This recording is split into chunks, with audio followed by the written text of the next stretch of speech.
Hello student, मैं हूँ रीना। आप देख रहे हैं रीना एकेडमी चैनल। आप सभी का मेरे चैनल पर स्वागत है। मैं अपने आज के सेशन में आपके लिए लाई हूँ कक्षा 4 हिंदी व्याकरण का पार्ट नंबर 20, जिसमें आज हम सभी लोग अविकारी शब्द के बारे में पढ़ेंगे। तो स्टूडेंट, आप सभी अंत तक बने रहिए हमारे साथ इस वीडियो में। इस वीडियो के अंत तक आपको अविकारी शब्द यानी अव्यय के बारे में संपूर्ण जानकारियां दी जाएंगी। तो स्टूडेंट, सबसे पहले यहाँ पे अविकारी शब्द का दूसरा नाम एक अव्यय भी है। तो इस तरह से आप लोग भूलेंगे नहीं, अविकारी शब्द का नाम अव्यय भी है, यानी इसके दो नाम है, एक अविकारी और दूसरा अव्यय। तो यहाँ पे कुछ उदाहरण दिए गए, इस उदाहरण के जरिए हम समझने की कोशिश करते हैं। चीता तेज भागता है, छत के ऊपर बंदर बैठा है, हिरन और गाय शाकाहारी पशु हैं। तो इसमें बच्चों उपरोक्त वाक्यों में आए मोटे छपे शब्दों को ध्यान से देखिए। तो यहाँ पे मोटा छपा शब्द क्या है? पहले उदाहरण में तेज, इसमें के ऊपर और इसमें और है।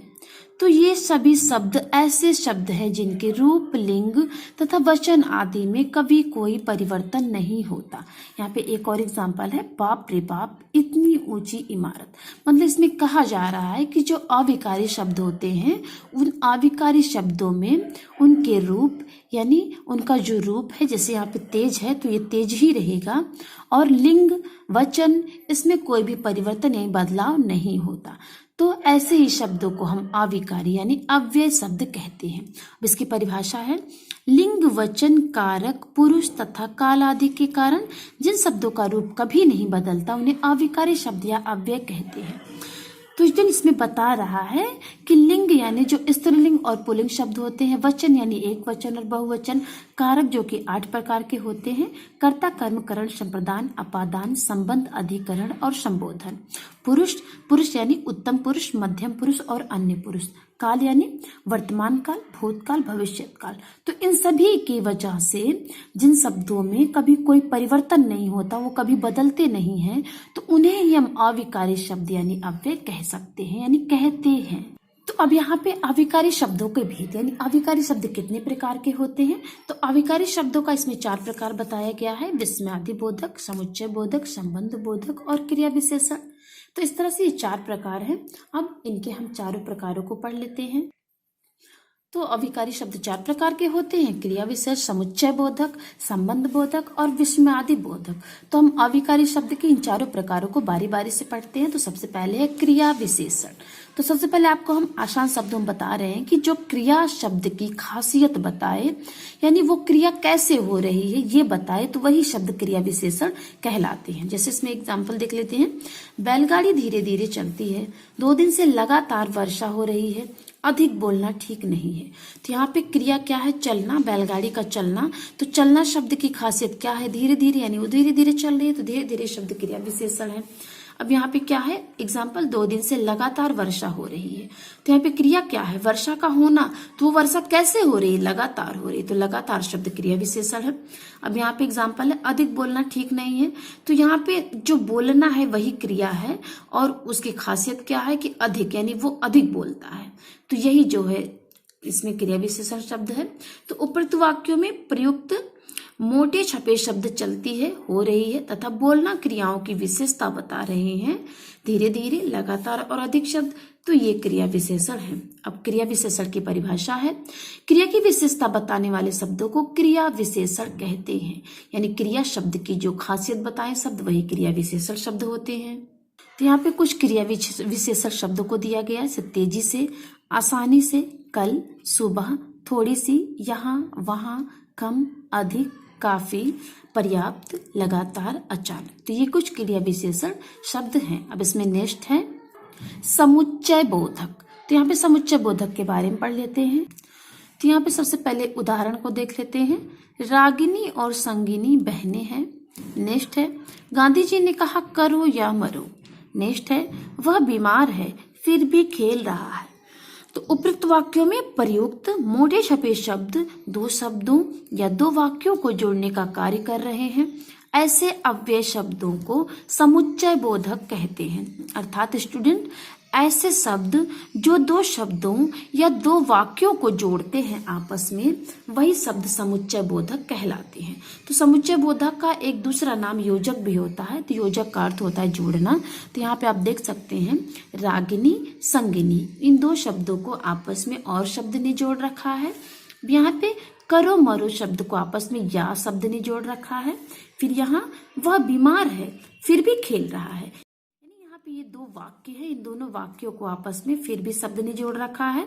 और इन दोनों उदाहरणों में दो दो शब्दों को आपस में और या शब्द ने जोड़ रखा है। तो इस तरह से ये जो जोड़ने का काम करने वाले शब्द होते हैं, चाहे वो दो शब्दों को जोड़े चाहे दो वाक्यों को जोड़े, तो यही शब्द जो समुच्चय बोधक कहलाते हैं।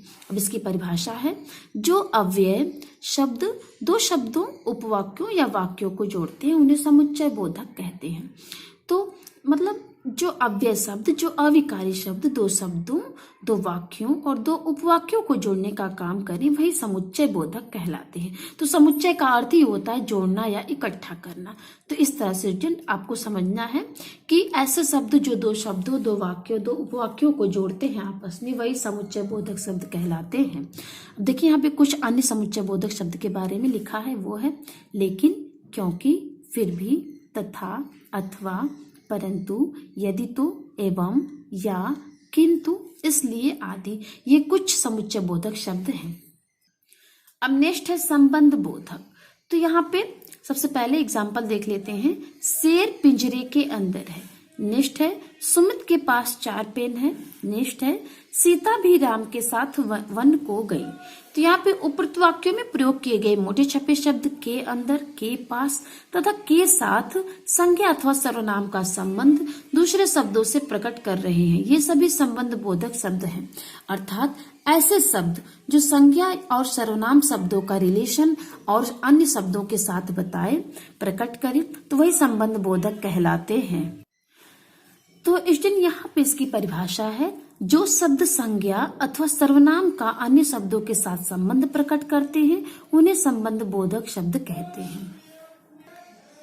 तो इस तरह से स्टूडेंट कोई भी वाक्य होता है तो उस वाक्य में, उस सेंटेंस में संज्ञा और सर्वनाम शब्द का संबंध अन्य शब्दों के साथ जो शब्द बताते हैं वही संबंध बोधक कहलाते हैं। तो यहाँ पे आप देख सकते हैं शेर पिंजरे के अंदर है। तो यहाँ पे शेर और पिंजरा, इन दोनों का संबंध जो है के अंदर शब्द से प्रकट हो रहा है। अब यहाँ पे सुमित के पास 4 पेन है। तो सुमित और पेन का रिलेशन के पास जो है ये शब्द बता रहे हैं। यहाँ पे सीता भी राम के साथ वन को गई।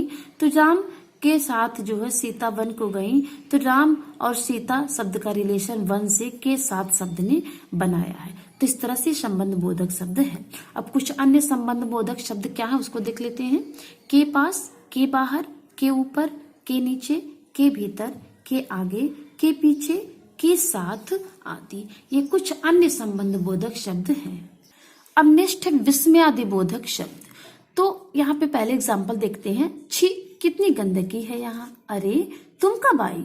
शाबाश, तुमने तो कमाल कर दिया। तो स्टूडेंट इन वाक्यों में प्रयुक्त मोटे छपे शब्द छी, अरे तथा शाबाश से घृणा, आश्चर्य तथा प्रशंसा के भाव प्रकट हो रहे हैं। ऐसे शब्दों को विस्मयादि बोधक शब्द कहते हैं। अर्थात स्टूडेंट कुछ ऐसे शब्द होते हैं जो अचानक से सडनली हमारे मुंह से निकले, ये पहले से हमारे प्लान में नहीं होता कि हम फला जगह जा रहे हैं, फला लोग हमसे मिलने आ रहे हैं तो हम ये शब्द उनसे मिलके या वहां जाके बोलेंगे।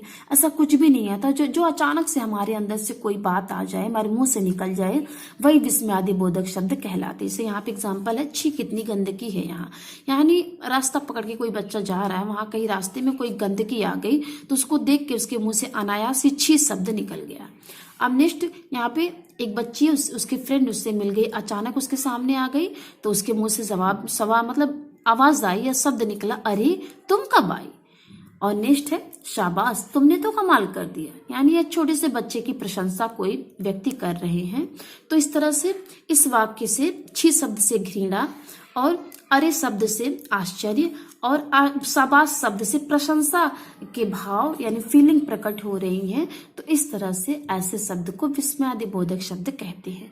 इसकी परिभाषा है, जिन अव्यय शब्दों द्वारा हर्ष यानी खुशी, विस्मय यानी बहुत ही आश्चर्यचकित होना, शोक यानी दुख, घृणा यानी उससे नफरत करना, प्रशंसा यानी बड़ाई आदि मन के भाव यानी हमारे मन के जो फील होते हैं, जो भाव होते हैं वो प्रकट होते हैं, तो उन्हें ही विस्मयादि बोधक शब्द कहते हैं। और जो विस्मयादि बोधक शब्द होते हैं उसके आगे ये जो सिंबल लगा है, ऐसे जो पूर्ण विराम की तरह नीचे बिंदी लगाई जाती है, तो ये सिंबल यानी ये चिन्ह जरूर होना चाहिए। अब कुछ अन्य विस्मयादि बोधक शब्द हैं, उफ, आह, हाय, वाह, उफ, उईमा, छी, बाप रे आदि। तो इस तरह से हमने इस वीडियो में विकारी अविकारी शब्द यानी अव्यय के बारे में पढ़ा। तो मिलते हैं हम आपसे अपने अगले वीडियो में इसके प्रश्न अभ्यास के साथ। तब तक के लिए धन्यवाद।